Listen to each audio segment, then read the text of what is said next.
eso listos para el próximo caso de hoy que vamos a recibir con un proverbio turco que dice: el que no da un oficio a su hijo le enseña a ser ladrón.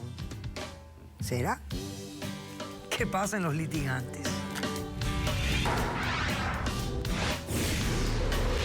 Yo no voy a permitir que este hombre convierta a mi hijo en un ladrón y le desgracie su vida. Yo no estoy convirtiendo a mi hijo en ningún ladrón, solamente enseñando cómo sobrevivir en este mundo que vivimos hoy. Como decirle el nuevo Robin Hood de la era, quitándose a los ricos para dar a los pobres. Buenas tardes. Buenas tardes, doctora. Elizabeth, estás demandando al padre de tu hijo, ¿no? Sí, doctora, buenas tardes. Buenas tardes. Bueno, explícame por qué lo demandas y qué estás pidiendo para resolver este caso. Bueno, doctora, yo lo que estoy pidiendo es que él se aleje completamente de mí, de mi hijo, y aparte de eso, yo quiero la custodia completa de mi hijo. Déjeme explicarle por qué, doctora. Él, para la educación y para el crecimiento de mi hijo, es un peligro. Él es un delincuente. Él ha estado en la cárcel prácticamente toda la vida. Yo lo conozco a él desde muy jovencita porque crecimos en el mismo barrio, íbamos a la misma escuela. Y cuando uno es muchacho, le llama la atención el dinero, los carros nuevos. Y los niños malos. Y los niños malos. Ese fue mi caso.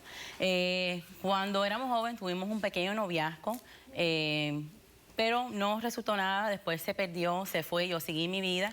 Él siguió la de él. Se juntó con una muchacha, tuvo un hijo, después volvió, al cabo de los años, volvió para atrás, para el mismo barrio donde nosotros vivíamos y nos reencontramos otra vez y empezamos una relación de la cual tuvimos un hijo. ¿Qué edad tiene el niño hoy? Mi hijo tiene 16 años. ¿16 años? Sí, doctora. Los primeros 5 años de la relación, todo fue maravilloso. Él estaba con el niño, compartía con nosotros, económicamente estábamos bien, él trabajaba, todo estaba bien. Después, un día me llama que está preso de la cárcel, que le pagan una fianza. Y le digo, pero ¿por qué tú estás preso? ¿Qué pasó? Yo preocupada, no sabía lo que había pasado, no sabía nada. Entonces me dice él que lo habían confundido con un supuesto ladrón, que lo habían arrestado equivocadamente. Entonces yo, pues nada, yo creyéndole, pagué la fianza, salió bajo fianza, pero después, a través del tiempo, fuimos a la corte y me doy cuenta que no era verdad. Que lo que él te había dicho no era cierto. Que lo que él me había dicho no era verdad. No lo habían confundido con ningún supuesto ladrón, que él había asaltado a una persona. Entonces ya ahí empezamos mal. A tener problemas. Exactamente. Después de eso, bueno, yo estúpidamente le quiero dar otra oportunidad por el niño, porque estás enamorada. Porque estoy enamorada. Exactamente. Dale. Y entonces mantuve una comunicación con él por un tiempo, mientras él estuvo en la prisión. Después de eso, sale y otra vez surgimos la relación, todo normal. Como por 6 meses, económicamente estábamos bien, comprando casa, carro nuevo y todo. Y bueno, y yo le preguntaba a él de dónde salía el dinero. No, negocios que estoy haciendo de trabajo, negocio de trabajo. Mi sorpresa es que un día viene la policía a tocarme la puerta, que lo están buscando porque, imagínense por qué, porque el dinero donde salió se robó un banco. Robó un banco. ¿Qué negocio es eso? ¿Qué negocio? ¿Y qué es lo que hace la policía? Nos quita todo. Entonces, lo vuelven a arrestar. Entonces, en las llamadas Mira esto, Elizabeth. De los 14 años que tiene el niño, de los 16 años que tiene el niño, ¿cuántos años se ha pasado con el padre? O sea, ¿cuántos años ha habido una relación, un vínculo cercano? ¿Cuánto tiempo? Los primeros 5 años nada más. Ya, después de los 5 años, esos primeros, el contacto ha sido esporádico. Exacto. Ok, bien. ¿Qué está pasando ahora que tú has venido aquí a exigir que él no tenga contacto? Bueno, doctora. ¿Ha cometido más crímenes? Sí ha cometido más crímenes. Él cuando lo arrestaron por el banco, él se escapó de la cárcel. Entonces, yo le decía a mi hijo que él estaba viajando por negocio, pero el susto mío es cuando sale la noticia que se había escapado de la cárcel. Entonces... O sea, porque su cara salió por todas las noticias. Por todas las noticias. como el más buscado, el más delincuente. Imagínense, cuando mi hijo ve eso, mi papá, y entonces ahí no me quedó más que decir... Que explicarle lo que estaba pasando. Exactamente. Okay. Y, o sea, que tu hijo pensaba que él estaba viajando por cuestiones de trabajo. De trabajo, exacto. Ok.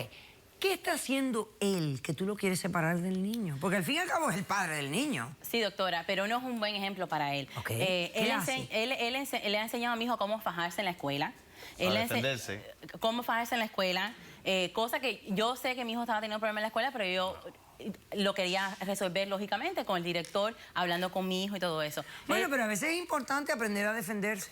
Sí, doctora, pero no la manera que él ha enseñado. Bueno, él ha enseñado a mi hijo hasta portar armas.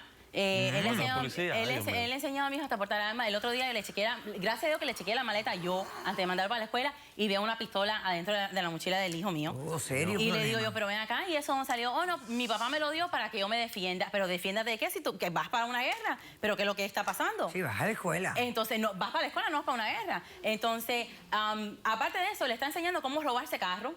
Él le está enseñando... ¿Pero cómo? ¿Y cómo tú descubres que el niño está aprendiendo eso? Bueno, porque lo que pasa es que él, por hacerse gracioso, subió un video de cómo su papá le estaba enseñando a él a robar carro. ¿Tú me trajiste ese video? Yo lo traje, las imágenes. Eso no es verdad. No, vamos a ver eso porque eso es interesante. Vamos a ver, señor director. Voy a enseñar a los ojos que están medio despabilados para que se espabilen un poquito. Mira, esto para si Dios quiere usted te queden botados, sepas cómo llegar a la casa. Así saben los carros. Acá un momentico, pégate acá. Tú pégate ahí para allá, mira. Mira para acá, tú no metes este tipo ahí para abajo. Y lo adivinas ahí más o menos, hasta que lo metas para adentro. Hay que ponerle presión. Ábrame aquí un poquito, mira, aguántame aquí. Abre la puerta ahí un poquito. A ver, dale. Ábrame un poquito. Pero hay que ponerle mucha presión. No mucha presión. Acá hay que abrirla ahí. Abre ahí con los dedos ahí, así mismo. Prueba contigo. Métele. Ahí. Qué maravilla de elección. Qué maravilla de elección. Y si se queda sin teléfono sin batería, ¿cómo va a llegar a la casa, doctora? No te le queda más que tú aquí. Está cerrado, ya, espérate. Hasta la esquina nomás. Ok. Ajá. O sea que lo incitaste a robar el Pero carro. eso te lo enseñé. Ajá, lo enseñaste a robar un carro. Pero eso es algo normal. Por si se queda botado y no tiene cómo llegar. Y si puede ayudar a alguien. Llamar a un taxi, llamar a la casa. ¿Y si no, se queda sin eso teléfono? no existe. Róbate un carro. No que te lo Tú robes, eres un pero bestia. llévatelo. Déjame hacer un corto receso. No se vayan, regresamos enseguida. Yo quiero entender por qué tú has estado preso tantas veces. Bueno, pues buscarme la doctora. Porque estoy enseñando al hijo mío cómo espabilarse. A ser Eso hombre. que le enseñaste ahí no es espabilarse. Eso No, es eso no. enseñarle a ser un criminal. Eso no es un criminal porque si... ¡Criminal! Caso cerrado.